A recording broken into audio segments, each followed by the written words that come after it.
হরিণ বসা ছিল এবং বিভিন্ন বর্ণনা পাওয়া যায় হরিণ জঙ্গলে ছিল, রাসূলের সাথে হরিণ তার বাচ্চাদের নিয়ে কথোপকথন করেছিলেন। শুনেছেন না আপনারা? এগুলা শুনেছেন কিনা? এগুলা কি বলে তারা? তাফসীর বলে না? কিন্তু আমরা কোরআন হাদিস ঘাটাঘাটি করতে গিয়ে দেখি এগুলো আসলে কোরআনে কোথাও নাই, এগুলো আসলে হাদিসেও কোথাও পাওয়া যায় না। আপনারা শুনেছেন না রাসূল রাস্তা দিয়ে হেঁটে যেতেন, বুড়ি বড়য়ের কাটা দিত, অথচ আমরা যাচাই বাছাই করে দেখতে পেলাম মক্কা থেকে তায়েফের দূরত্ব প্রায় 90 থেকে 95 কিলোমিটার। তাহলে একজন বিবেক সম্পন্ন মানুষকে এটা বিশ্বাস করতে পারে যে একজন বুড়ি মানুষ ওখান থেকে এখানে এসে প্রতিদিন রাসূলের রাস্তায় বড়য়ের কাটা দিত? কিন্তু আপনারা এগুলো একসময় শুনেছেন, আবার সুবহানাল্লাহ আলহামদুলিল্লাহ বলে কান্নাকাটি করতে করতে বাড়ি চলে গিয়েছেন।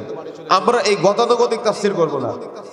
তাফসীর হবে কোরআন বিল কোরআন, কোরআন দিয়ে কোরআনের তাফসীর, অথবা হাদিস দিয়ে কোরআনের তাফসীর যেভাবে রাসূল করেছেন।